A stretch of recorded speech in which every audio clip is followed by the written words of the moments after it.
నమస్తే.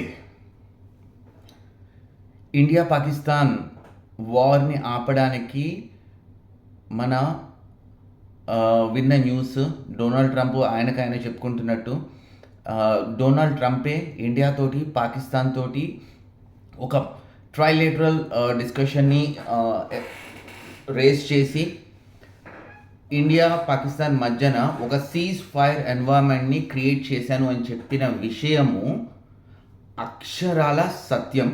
అది రీసెంట్గా మన air marshal and United states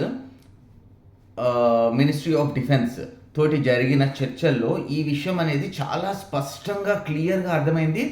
Donald Trump వల్లనే యుద్ధం ఈరోజు ఆగింది. కానీ ఆయన చెప్పినట్టు మనల్ని బెదిరించో లేదా మనకి వార్నింగ్ ఇచ్చో పాకిస్తాన్ని బుజ్జగిచ్చో వార్ ఆపలేదు. ఇక్కడ మ్యాటర్ ఏంటి అంటే పాకిస్తాన్కి సంబంధించిన టోటల్ డిఫెన్స్ సిస్టమ్ ఏదైతే ఉందో ఆ డిఫెన్స్ సిస్టమ్ని స్పాన్సర్ చేసిన కంట్రీ ఎవరు అంటే యునైటెడ్ స్టేట్స్. కొన్ని $100 billion equipment including nuclear reactors, nuclear war heads, వాళ్ళ ఫైటర్ జెట్స్ కావచ్చు, మిజైల్స్ కావచ్చు, ఇంకెందుకు చిన్న చిన్న తుపాకులు కావచ్చు, ప్రతి ఒక్కటి కూడా యునైటెడ్ స్టేట్స్ నుంచి స్పాన్సర్ చేసిందే. ఇప్పుడు మనము ఎప్పుడైతే పహల్గామ్ అటాక్ జరిగిందో అప్పటి నుంచి 12-14 రోజుల టైం తీసుకున్నాం. దాని తర్వాత స్టేజ్ 1లో మనం చేసింది ఏంటి అంటే మనము ఐడెంటిఫై చేసి పెట్టుకున్న టెర్రర్ బేసెస్ అన్నింటినీ ఒక్కసారిగా లేపేశాం. ఎన్ని? 9 టెర్రర్ బేస్లని.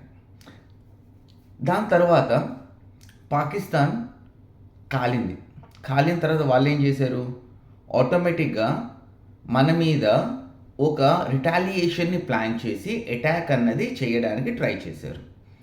ఎప్పుడైతే ఈ పర్టికులర్ అటాక్ జరుగుతుందో మనకి ఉన్న క్లియర్ ఇన్ఫర్మేషన్ తోటి ఇక్కడ 9 తర్వాత ఒక 11 ప్లేసెస్లో 11 ప్లేసెస్ మనము మన అక్యురేట్ మిజైల్ అటాక్స్ తోటి ఆ ఎయిర్ బేసెస్ని కావచ్చు, వాళ్ళ హెడ్ క్వార్టర్స్ని కావచ్చు, మొత్తం నాశనం చేసాం. సో 9 + 11 ఎంత అవుతుంది? 20. ఇప్పుడు లెక్కల్లో టోటల్ 28 లొకేషన్స్ అని చెప్పేసి పాకిస్తాన్ వాళ్ళే ఒప్పుకున్నారు. మన ఇండియా పాకిస్తాన్ బార్డర్దే కాకుండా ఆఫ్ఘనిస్తాన్ బార్డర్ ఏదైతే ఉందో అక్కడ కూడా మన అటాక్స్ జరిగాయి. ఇక్కడ ఆ రోజు night Noor Khan air base అదో పెద్ద బ్లండర్ ఎయిర్ బేస్. రీజన్ ఏంటి అంటే అమెరికా వాడు రీసెర్చ్ చేసుకోవడం కోసము ఏషియా మీద గ్రిప్ కావాలని చెప్పేసి పాకిస్తాన్ని వాడి బేస్ కిందకి యూజ్ చేసుకుంటున్నాడు. ఎప్పుడైతే ఈ బేస్ కిందకి యూజ్ చేసుకుంటున్నాడో వాళ్ళకి తెలియదు, వీళ్ళకి తెలియదు మనము ఇట్లా నూర్ ఖాన్ ఎయిర్ బేస్ మీద అటాక్ చేస్తాము అనేసి. ఈ తెలియకుండా ఎప్పుడైతే నూర్ ఖాన్ ఎయిర్ బేస్ మీద అటాక్ జరిగిందో స్ట్రైట్ అవే వీళ్ళ న్యూక్లియర్ వార్ హెడ్స్ ఏవైతే ఉన్నాయో డ్యామేజ్ అవ్వడం జరిగింది. మీరు గనక ఒకవేళ గూగుల్లో సెర్చ్ చేయండి, ఎక్కడైనా సరే ఒక డేటా కనుక తీసినట్టయితే మనము పాకిస్తాన్ ఎయిర్ బేసెస్ మీద ఎప్పుడైతే అటాక్ చేశాము అని చెప్పేసి న్యూస్లో వచ్చిందో దాని తర్వాత నుంచి ఫ్రీక్వెంట్ ఎర్త్క్వేక్స్ భూకంపాలు ఎక్కడొస్తున్నాయి? అటు టర్కీ, ఆఫ్ఘనిస్తాన్, పాకిస్తాన్, చైనా ఈ ప్లేసెస్లో మాత్రమే ఫ్రీక్వెంట్గా వస్తున్నాయి. అండ్ పాకిస్తాన్లో లాస్ట్ అంటే మనము ఎప్పుడైతే సీజ్ ఫైర్ జరిగిందో అప్పటి నుంచి ఇప్పటి వరకు చూస్తే 89 సార్లు భూ ప్రకంపనలు వచ్చాయి అని చెప్పేసి న్యూస్ ఉంది. టెక్టానిక్ ప్లేట్స్ కదిలితే వచ్చే భూకంపాలు ఓన్లీ మన అటాక్ తర్వాత ఎందుకు వచ్చాయి అంటే యుఎస్ వాడు స్పాన్సర్ చేసిన war heads nuclear war heads ఏవైతే ఉన్నాయో అవి డ్యామేజ్ జరగడం వల్ల అండర్ గ్రౌండ్లో ఇంకా ఎక్స్ప్లోషన్స్ అవుతున్నాయి కనుక ఇప్పుడు ఈ భూ ప్రకంపనలు బయటకు వస్తున్నాయి. Means you can call it earthquakes. ఇప్పుడు ఏమైంది, యుఎస్ వాడు మనతోటి ఏం మాట్లాడాడు ఇక్కడ, ఈ యునైటెడ్ స్టేట్స్ కావచ్చు, యూకే బ్రిటిష్ కల్చర్ ఉన్న వాళ్ళు కావచ్చు, వీళ్ళందరికీ ఏంటంటే తినడానికి ఏం లేకపోయినా సరే గమండ్ ఎక్కువ చూపిస్తారు. ఈ గమండ్ తోటి యునైటెడ్ స్టేట్స్ ఫారెన్ మినిస్టర్ మన ఫారెన్ మినిస్టర్కి ఫోన్ చేసి మాట్లాడింది ఆల్రెడీ ఇంతకుముందు జయశంకర్ గారు చెప్పారు. వీటన్నిటిని డాట్స్ని కనుక మనం చేస్తే, కనెక్ట్ చేసుకుంటూ వెళ్తే మనకు అర్థమయ్యేది ఒకటే ఒక సింగిల్ పాయింట్ ఎజెండా. ఏంటి అంటే United states want to protect their own weapons system.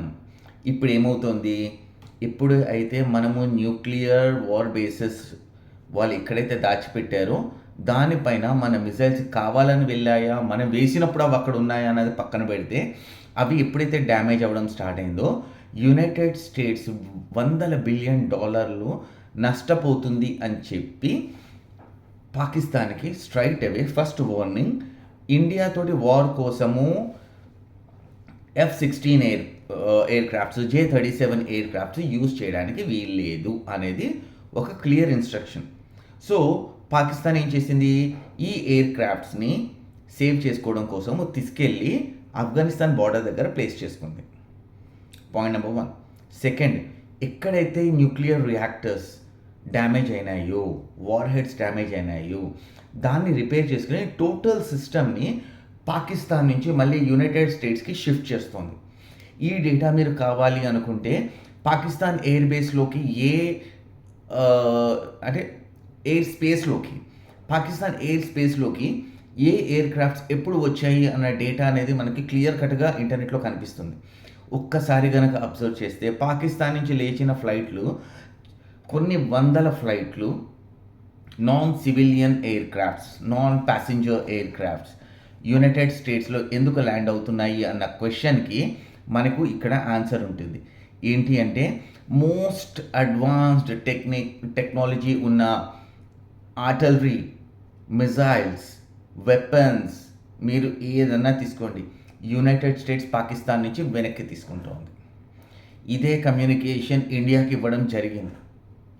నా ఈ కమ్యూనికేషన్ మనము యూజ్ చేసే bilateral communication with United States, మన ఫారెన్ మినిస్ట్రీ వాళ్ళకున్న పరిచయాలతోటి ఎందుకు వచ్చారనుకుంటున్నారు? ఈ వార్ జరిగేటప్పుడే టోటల్ యునైటెడ్ స్టేట్స్ టీం వచ్చి ఇండియాలో కూర్చుని బుజ్జగించుకుని వాళ్ళకి కావాల్సింది రిక్వెస్ట్ చేసుకుంది. ఇవన్నీ ఆన్ పేపర్లో లేవు. ఒకదాని తర్వాత ఒకటి మనం ఎప్పుడైతే డాట్స్ని కనెక్ట్ చేసుకుంటున్నామో ఆ మూమెంట్లో ఇవన్నీ మనకి క్లియర్ కట్గా ఒకదాని తర్వాత ఒకటి బయటికి వస్తుంది. ఇది నేను చేసిన అనాలిసిస్. మీ అనాలిసిస్ ఏదైనా ఉంటే మాత్రం నాకు ఖచ్చితంగా కమెంట్ రూపంలో చెప్పండి. బెటర్ ఉన్న అనాలిసిస్ని నేను కరెక్ట్ చేసుకుంటాను, కొత్త వీడియోతోటి మీ ముందుకుంటాను. 100% మీకు ఈ ఇన్ఫర్మేషన్ వ్యాలిడ్ అనిపిస్తుంది కాబట్టి ఒక లైక్, ఒక కమెంట్, కుదిరితే ఒక షేర్.